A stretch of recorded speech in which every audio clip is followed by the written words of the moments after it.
So good afternoon.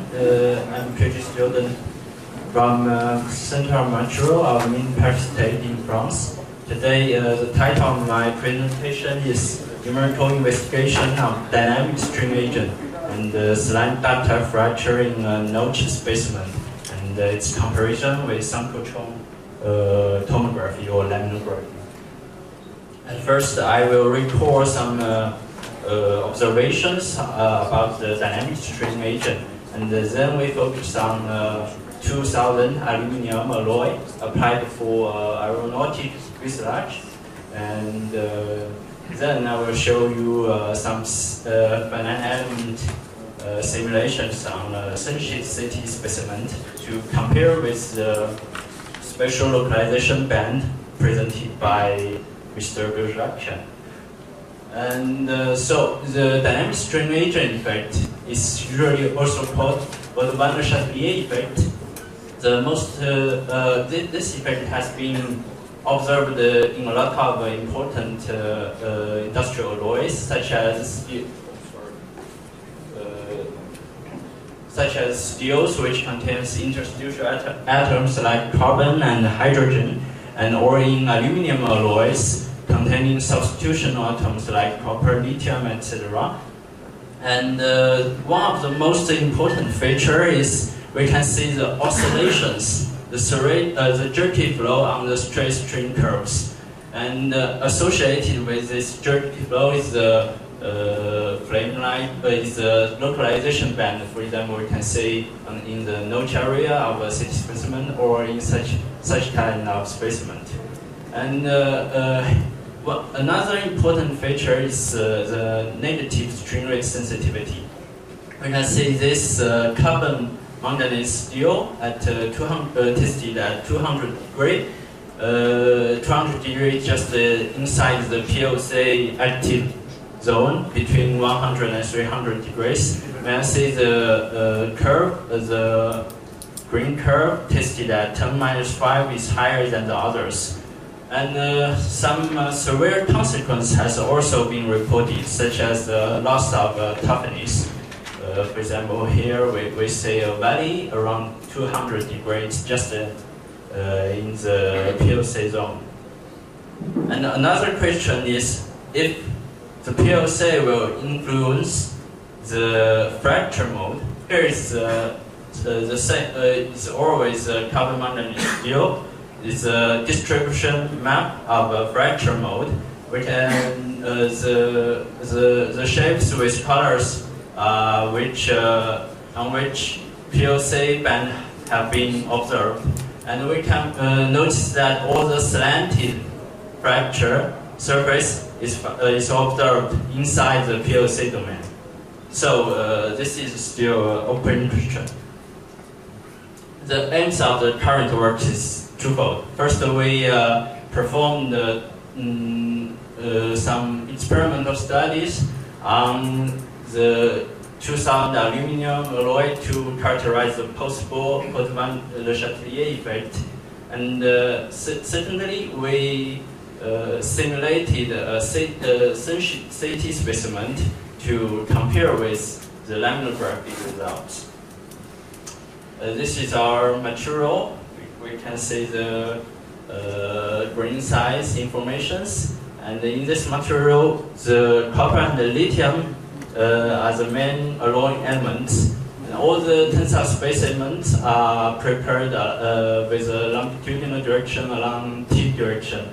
And we tested two grades, the T3 grades and the T8 grades. The T3 is these two grades of material follow two different phase treating process. And for T3, it's a natural agent, and T8 is artificial agent, and T3 shows higher ductility, and T8 shows greater tensile strength. Here is a tensile curve of the T8 material, and we can see some oscillations and very slight negative string rate sensitivity. The blue curve is tested at 10-5. And also for the T3 material, And the negative string rate sensitivity and the serrations seem stronger than the T8. Please show the. And here I will show a video about tensile test tested at 10-3. We can see the deformation is not homogeneous. We can see a band initiate at some moment and slow down and begin to localize until fracture and show some flapping behavior. And should pay attention here. These images are we call it incremental correlation. That means the image correlated with the reference image by keeping a constant time interval. Here is 1.5 seconds. And also the same test, we measure the line along the longitudinal direction, and we can see the deformation carried by each band is almost constant. And divided by time, we can find the string rate inside the band is almost 6 times to the outer space. These observations are in accordance with the PLC feature recorded in literature. And this is another test tested at 10-2 per second, also for the T3 material. And we superpose the tensile curve with the so-called spatio-temporal pattern. And we can see the band initiate at about 12% of deformation. But when we do this for the T8 material, we can only see some blur heterogeneous string rate field. So to a summary, we found negative string rate sensitivity for both of the T3 and T8 material. That means there are some evidence of PLC effect in this material. And this material has also been studied by Antoine. They use the laminography method to scan the notch area here, and this is a reconstructed volume. They applied the state-wise loading. The 0 means the initial state, and 1 corresponds to notch open displacement equal 56 micron. And they found the early stage multiple localization bands before the onset of damage. And the final stem fracture is found to be developed inside this slanted band. So what's the mechanism? And as we see, this band looks very similar to the PLC-related localization.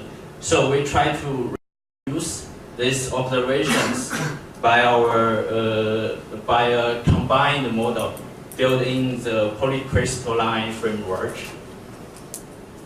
And for simulating PLC effect, well-known string agent model developed by them is formulated in the sleep system. And then for characterizing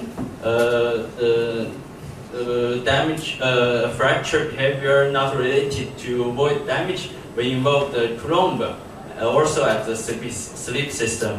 So in a total, the total sleep is the sum of the traditional sleep, classical sleep, and the PLC-induced sleep, and also the Coulomb sleep.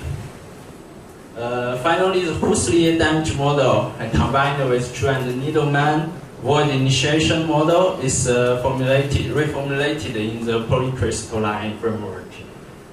More detail could be found in this paper published in International Journal of Plasticity. This is our 3D mesh. We also investigated the row 1 and row 2, exactly the same position and the same dimension as in the laminography. We have 8 elements in the thickness. This is our main results. We can say that column A is the results of laminography published by Mordanella in 2014. The first image shows incremental equivalent string field. That means from initial correlated by taking the reference volume at the initial state and the first loading state. And this is a second increment from step 1 to step 2. And the column B is the string field pattern reproduced by the current model. For example, at the first increment, we can see a crossed band and show the highlight intersection area. It's a little different from the laminar graphy observations, but as you know, during experiment, a lot of factors could affect the localization band. And from the 1 to 2 increment, we can show a lot of small localization band appear on the entire volume. And from 2 to 3, they become to start to concentrate around one of the slanted band, and finally form a slant band at stage 3 to 4. And we also tested by eliminating the PLC effect, and we get such kind of results. We cannot see the multiple bands anymore, and or the most simple tricycle plasticity cannot capture the laminar graphy observations. And if we look from another direction, the row 2, the yellow volume on the TL plane, the three bands has been captured by our simulations, and the alternative activities has also been captured. For example, this one, the central band is activated and then disappeared. So then quantitative study. We also measured a line perpendicular to the slanted band, which caused the final fracture. And this picture is laminar graphy measurement. Pay attention, here is accumulated equivalent string. So at early stage, from stage 0 to 1, 0 to 2, and 0 to 3, we find the equivalent string inside band. The ratio of inside and outside is almost 2.